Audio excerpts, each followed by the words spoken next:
A very good afternoon to all the viewers. My name is Richa and I welcome you all to We Talk to You show, a show by Puberty to Menopause, a public health awareness initiative by Human Biologicals Institute. Human Biologicals Institute, a division of Indian Immunologicals Limited, shaping global healthcare by spearheading the One Health Initiative. So the One Health Initiative talks about optimum health of animal, people, and the environment. IIL was established by the National Dairy Development Board (NDDB) in 1982 as its unit and later registered as a company in 1999 with the name Indian Immunologicals Limited. Human Biologicals Institute was established in the year 1998 when the Government of India requested IIL to produce a modern tissue culture anti-rabies vaccine to phase out the unsafe nerve tissue vaccine. The first manufacturing facility of Human Biologicals Institute was established at Ooty. The facility is one of its kind in India to have rolled out first varicella culture rabies vaccine in 2000. Subsequently, Human Biologicals Institute launched other vaccines and currently we are the major player in human vaccines. Leader in anti-rabies vaccine segment and present in around 50 countries. 3 state-of-the-art manufacturing facilities at Ooty, Gachibowli and Karkapatla, also known as Genome Valley. HBI has forayed into the market of clinical proven wellness products and infertility range of hormones. Coming to our vision, mission and values. Our vision is shaping global healthcare by spearheading the One Health Initiative. Our mission is to innovate, produce and market quality healthcare products and services to improve and extend lives. While coming to our values, we believe in providing affordable products with high quality through continuous technical innovations and improvements to meet our customers' need. As we know, we are a kind of company who will definitely look after taking care of environment as well. We proudly bring before you the Green Initiative as we have launched our flagship brand anti-rabies vaccine Abhairab in an eco-friendly pack, and with this we could reduce 160 tons of plastic per annum. Now, as a company, we don't just manufacture and market products, but Human Biologicals Institute has done a lot in the corporate social responsibility and have taken up various projects. One such project is adoption of government. We have adopted 2 government schools in Karkapatla facility and totally revamped it and gave private infrastructure to these government schools. And with our intervention, the strength of these 2 schools have been doubled. Our other program is Gift Milk Program in coordination with NDDB. We are giving additional nutrition supplement to over 1600 school-going children of Telangana and Tamil Nadu. Also, we have facilitated the setup of an oxygen generation plant at Telangana Institute of Medical Sciences, Gachibowli. The unique advantage of this oxygen plant is that it is capable of supplying oxygen to 70 patients at a time. To get more information about Human Biologicals Institute, you can visit www.indimmune.com. Our toll-free number is 1800-313-999977. You can also follow us on LinkedIn, YouTube, Facebook, Insta, and Twitter. Also, you can go through our unique initiatives on fight against rabies at www.fearlessagainstrabies.com and everything you want to know about women's health at www.pubertytomenopause.com. Puberty to Menopause is yet another awareness platform created by Human Biologicals Institute, where we try to provide expert medical advice and create awareness on women's health. Today, once again, I welcome you all to yet another interesting topic of discussion. It is uterine fibroids beyond the basics. And to share information in detail on this particular topic, we have a renowned gynecologist and IVF specialist with us today, Dr. Sangeeta Jain. Dr. Sangeeta Jain is a renowned gynecologist and IVF specialist running Vardhaman Hospital since 30 years. She did her graduation and post-graduation from PGI Rohtak. Dr. Sangeeta started Test Tube Baby Center with name Vriddhi Fertility Center 14 years ago. Her first ICSI IVF baby is now 13 years old. Dr. Sangeeta is well-established gynecologist at Ambala and served as president of Ambala Obstetrics and Gynecology for about 10 years. She is keen in spreading knowledge and creating awareness and has also delivered many lectures nationally as well as internationally on women's health. Dr. Sangeeta has delivered more than 100 lectures in school and colleges of Ambala as well as nearby villages. She is a renowned member of many gynecological societies and is involved in various social services as well. She loves to speak on various women health-centric topics and frequently educates adolescent girls on their day-to-day health problems. We wholeheartedly welcome you, Dr. Sangeeta, to our show, We Talk Do You. And of course, Doctor, the topic which we have today, uterine fibroids beyond the basics. Doctor, would like you to let our viewers know about the importance of this topic. Thank you, Richa. Thank you for inviting me for this initiative because I love to educate people about the common problems. Fibroid uterus is a very, very common problem in females, affecting about 12 to 15 million of females. And 70% of hysterectomized samples are found to have, for various reasons, when we remove the uterus, they are found to have fibroids. And only 30 to 50% females, they get symptoms because of the fibroids in the form of pain abdomen, heavy menstruation, or pressure in the pelvic area, or other symptoms like infertility. So it is very, very important topic and is very close to my heart. Thank you, Richa, for inviting me. Thank you so much, ma'am. Dr. Sangeeta, is there any particular cause because of which fibroids happen?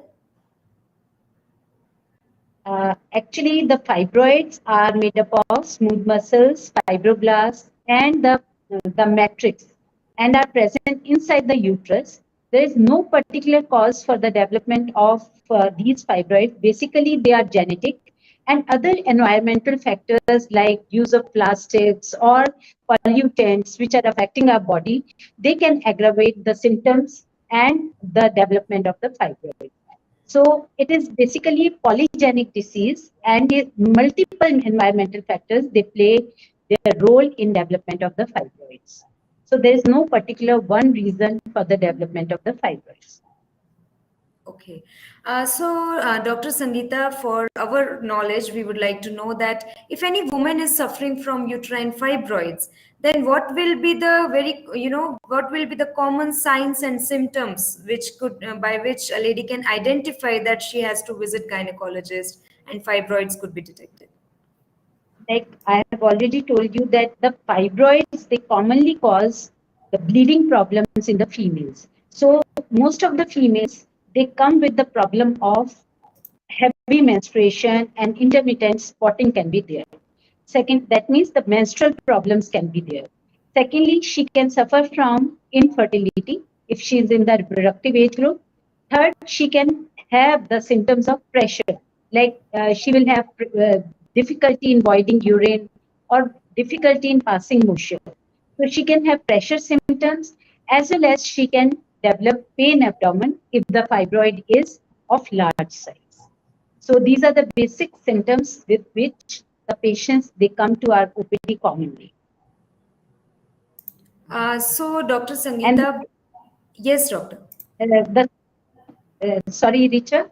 And the symptoms are mainly because of the location of the fibroid. As I have already told you that this fibroid, or the commonly called as a rhizole, that develops inside the uterus and it can be on the surface of the uterus or inside the uterine cavity or within the muscles of the uterus. So depending on the site where this fibroid is present, the lady can have the symptoms.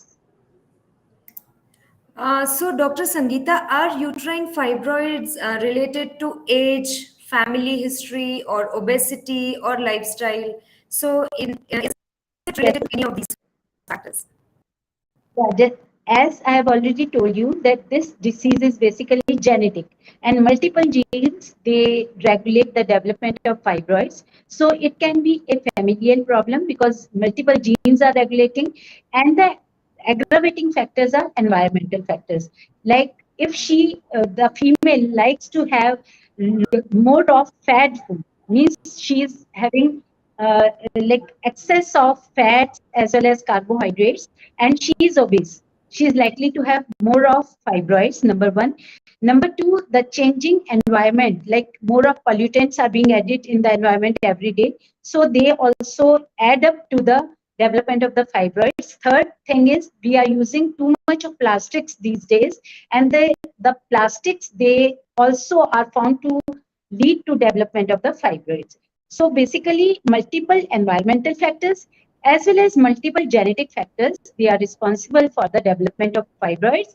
And the fibroids normally they run in the family. So it is a familial problem, more of a familial problem. Okay, so it is more related to the genetical, this we can say. It runs through the family Yes, history. it's basically. So, Dr. Sangeeta, how is obesity and fibroids related? Because this is actually when we say the topic beyond the basics, because uterine fibroids, many of the speakers they talk on, but when we get into more clarity, when we want to have more clarity, what is the actual relationship between obesity and fibroids, doctor? As I told you, that any cell which grows in size or which increases in number, that depends on the calorie intake we have in our food. And it is found that the female who is obese, that she must be consuming more of carbohydrates, she must be consuming more of fat diet. And the fat diet, in fact, that leads to development, like all the bad cells, they lack the sugar content and they divide very, very fast. So if she's having more of calorie intake and she's obese, she's likely to develop more of fibroids. In other words, in common language, we can say कि जितनी भी हमारी body की sales बीमारी वाली होती हैं, वो सबको बहुत शुगर पसंद होती है और बहुत सारा फैट पसंद होता है. तो जो भी लेडी ज्यादा फैटी मील खाती है, वो डेफिनेटली, या शुगरी मील खाती है, she will be definitely obese and she will be likely to have more of fibroids and more of illnesses in her body. So it is directly related to obesity. So the females who consume more of fibrous diet and are more like diet conscious and their lifestyle is very healthy, they are found to have less of the fibroid development in them. Okay so doctor जैसे कि आप खुद भी एक IVF specialist हैं, तो doctor uterine fibroids की हम जब भी बात करते हैं it is related to infertility as well. तो डॉक्टर यूटेराइन फाइब्रॉइड्स और इनफर्टिलिटी का क्या रिलेशन है? Can you just explain to our viewers the relation between uterine fibroids and infertility? देखो, फाइब्रॉइड्स 3 तरह के होते हैं. Subserous, that means on the surface of the uterus, intramural and within the cavity, that is submucous. जो fibroid subserous होते हैं वो normally fertility पर इफेक्ट नहीं डालते क्योंकि वो बाहर हैं. जो फाइब्रॉइड्स इंट्राम्यूरल हैं या फिर कैविटी के अंदर हैं, मतलब कैविटी से जिनका रिलेशन है, वो मेनली हमारी फर्टिलिटी पर फर्क डालते हैं. तो आजकल हम लोग फीगो क्लासिफिकेशन फॉलो करते हैं, जिसमें ये बताया गया है कि जो फीगो 0, 1 and 2 क्लासिफिकेशन है, they are called submucous. That means 0 means the fibroid is completely inside the cavity, and 0, 1 and 2, which are submucous fibroids, they are affecting the fertility the most and are easily treatable by hysteroscopy. And the intramural fibroids, which are in contact with the endometrial cavity, they are also found to affect the fertility. There are 2 reasons for this. Number 1, these fibroids, being tumors, they secrete more of inflammatory substances and they affect the implantation. Secondly, rather there are three reasons. Secondly, they also interfere with the circulation of the endometrial cavity where implantation takes place. And thirdly, the fibroids, because of their presence, they cause difficulty in the movement of the endometrial layer. There are endometrial waves are happening inside the endometrial cavity where implantation is taking place. And during implantation phase, the uterine cavity becomes quiescent. That means the circulation or the movement of the endometrial zone is reduced. But these fibroids, they may interfere with the normal quiescence of these junctional zones, and they interfere with the implantation, in other words. That means three factors are responsible. Number one, they are interfering with the circulation. Number two, they are interfering with the movement of junctional zone where the implantation takes place. And thirdly, they are distorting the cavity, or they are means they are not giving the proper space for implantation. So these three factors, they mainly give rise to infertility. Okay, so Dr. Sangeeta, when any lady comes to you with the signs and symptoms like you were telling, मतलब irregular menstruation होगा या फिर spotting होगा, तो sir, ma'am, what are the ways? How do you diagnose that it is fibroids? First of all, I will go for general checkup PV examination कि हम जब OPD में पेशेंट जैसे ही आता है हम पर एब्डोमेन एंड पर वेजाइनल एग्जामिनेशन करते हैं. उसमें यूट्रस का size and shape can be changed. मतलब uterus appears to be larger in size and it appears to be it is not soft. Basically, it becomes more of harder. Then we suspect the fibroid because the shape is distorted, size is increased, and also there is increased tenseness in the uterine feeling. Then we go for ultrasounds and we normally localize the fibroids. And we classify according to the FIGO classification, which is latest followed in our practice. Okay. So, Doctor, in the meantime, I would request all our viewers to post their queries if they have any related to uterine fibroids. Dr. Sangeeta will be there with us for more 10 to 15 minutes. So, she would be able to address all your queries as well. Thank you so much. So, Dr. Sangeeta, then when you were talking about the treatment guidelines, ma'am, so could you just let us know what are the treatment guidelines which are prevalent and what do you suggest at this time? Like basically, the treatment is planned according to the symptoms of the patient. First of all, if she is in adolescent age group, means she is very young and is unmarried and is in her 16s and 18s and she has been diagnosed with the fibroid uterus, then the treatment is basically mainly is symptomatic. Means if she is having more of bleeding, we prefer to give her the tranexamic acid or the medical treatment, in other words, you can say. Or if she is having pain, then during menses, then we give the painkillers to her during her periods. That means dysmenorrhea and menorrhagia, they are treated with the medicines in this age group. If or there are also selective progesterone receptor modulators, which are latest in the use and are given to these patients if they are more symptomatic and are having lot of problem with due to the fibroids. Then comes the reproductive age group. In reproductive age group, since she is sexually active, depending on the site of the fibroid, if it is subserous fibroid, that means it is on the surface of the fibroid, we leave it like that only, and we give the medical, like depending on the symptoms of the patient. If she is having more of bleeding and pain, we just give simple drugs to treat that heavy menses and the pain. If she is infertile, then depending on the situation of the fibroid, that means if it is submucous fibroid, that means it is distorting the cavity of the uterus, we go for hysteroscopic removal, and these submucous fibroids are very easily removed with the hysteroscope. If it is intramural fibroids, then we prefer to go laparoscopically, and these intramural fibroids are also removed because that means it is myomectomy. If she does prefer to go for any surgical treatment, then we prefer to use selective progesterone receptor modulators.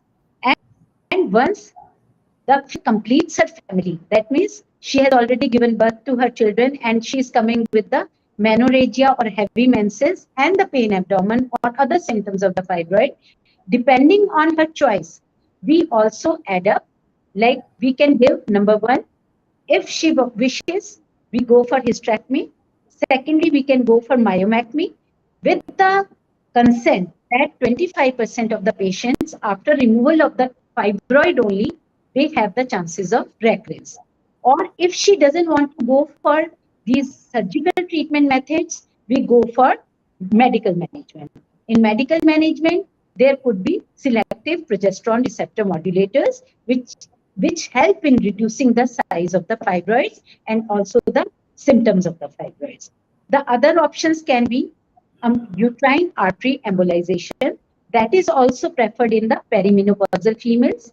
And also, these days, we are using uh, high intensity focused ultrasound radiation to the fibroid, which burns and reduces the size of the fibroid.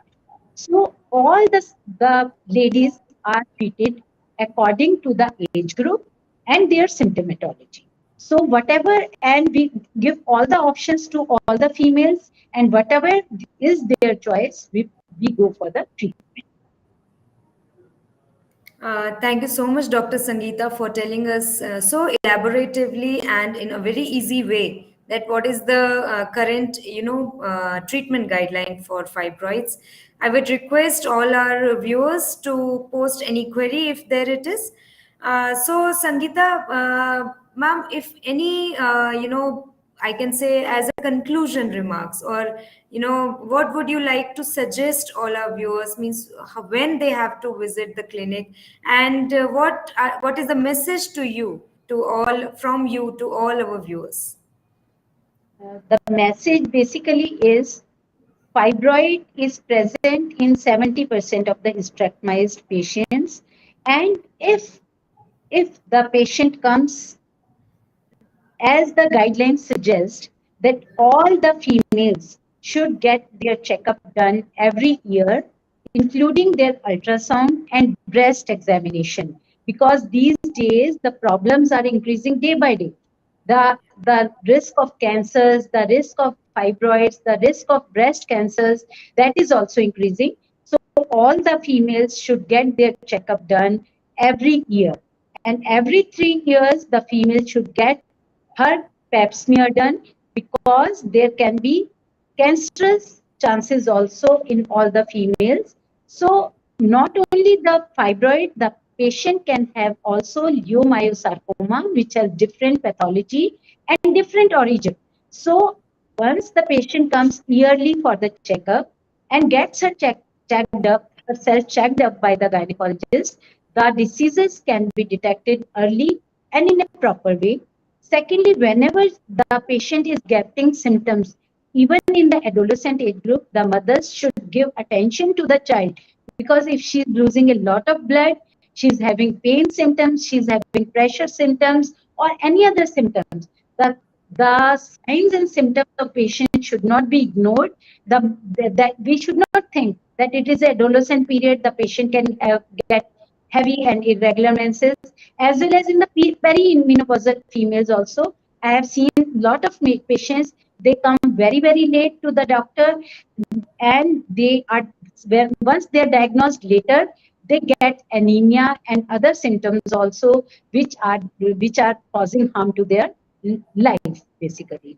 And so my take home is that all the females should get themselves checked up every year, and by ultrasound, by PV examination, by other modalities, so that they do not suffer much and they get diagnosis at a proper and in at a timed manner. So it is my request to all the females to get themselves checked up by the gynecologist yearly. Very true, Dr. Sangeeta. And as requested by Dr. Sangeeta, this is actually a moral duty also for each and every woman, that they should take care of themselves and go for their own body checkups and regular checkups at least once a year. Visit your gynecologist, because yes, no doubt the number of cases of cancers are increasing day by day, and the most prevalent one is breast cancer, uterine cancer. These all are also prevalent. So, Dr. Sangeeta, it's time to take up few questions, Doctor, we have received. Yes. So, first question is there, Doctor, that are fibroids more common during menopause stage? Is it Uh, true, Doctor?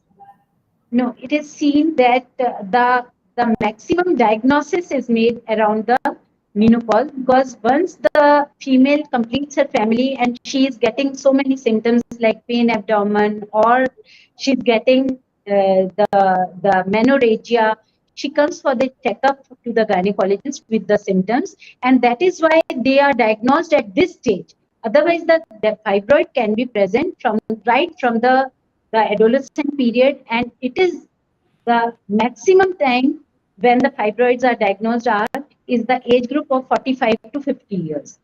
Almost 56 to 60% of the cases are diagnosed at this age group, because they are having a lots of symptoms and they come to the gynecologist for the checkup. Basically, the checkup is the reason for increased incidence of fibroids at this age group, True. not the true incidence, basically. Yes. Doctor, we have another question. I suffered from fibroids 3 years ago, and now again I am detected with fibroids. And the doctor has suggested surgical removal. Can it be controlled with medicines? What is your age? The person who has put the question, let me Okay. ask her age.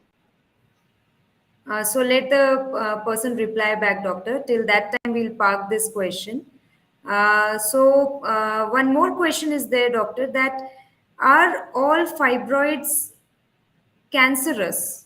Means, are fibroids related to cancer?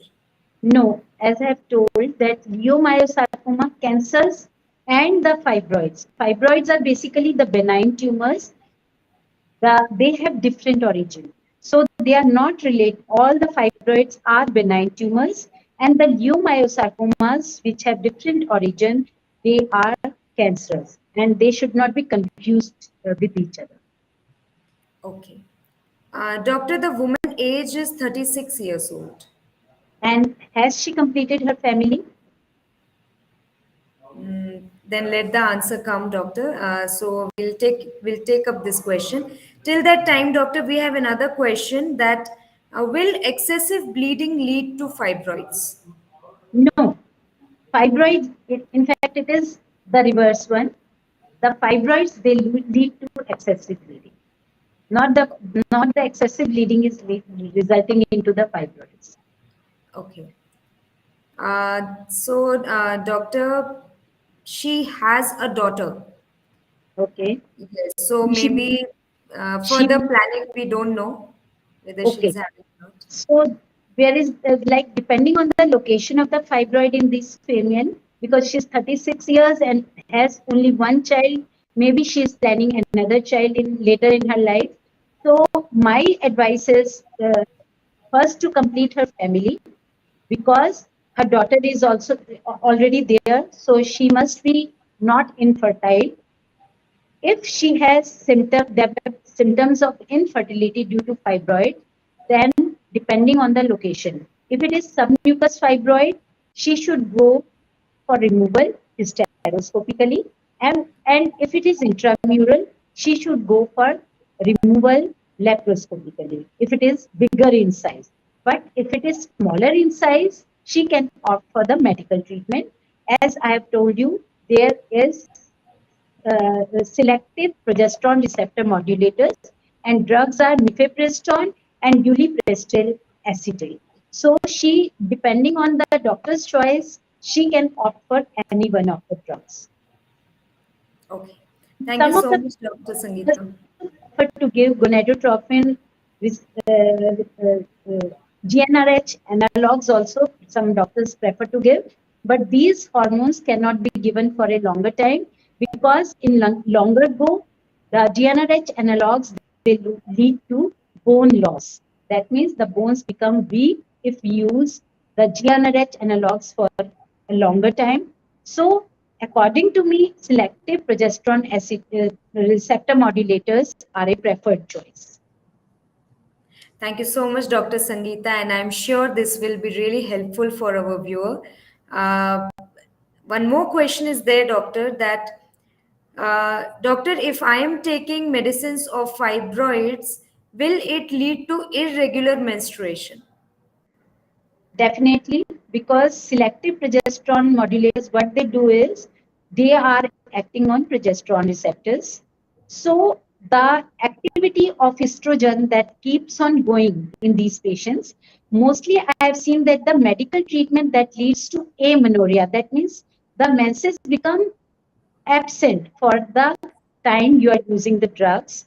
Like if you are using mifepristone, it will not happen for 3 years, 3 months. And secondly, if you are using ulipristal acetate, even in those patients, we give break of 1 month in between the 3 to 4 cycles of drug intake to have the periods. Basically, in the patients who are on the select SPRMs, they normally have amenorrhea, that means absence of menses, not the irregular spotting or periods which she is mentioning. Thank you so much, Dr. Sangeeta. For now, we had only these many queries, Doctor. Further, if we have more queries, I will definitely be in contact with you so that Thank, we can make our viewers benefited. thank you Thank you so much, Dr. Sangeeta, for being here with us today. Thank you. for the nice interaction. Thank you so much, Doctor. And thanks to all our viewers as well. And on the behalf of whole puberty to menopause team of Human Biologicals Institute, I wholeheartedly thank to all the viewers for being present with us in each and every talk. We request all of you to visit our website www.pubertytomenopause.com for more information on various health aspects of women at different stages of life. And also you can follow us on Facebook, Twitter, Insta, and LinkedIn to get more updates on health and well as live talks with expert doctors across the nation. Till then, choose better life, better nutrition, and build your fitness. See you all again in yet another interesting health topic on another session of We Talk to You. Thank you so much. Have a good day.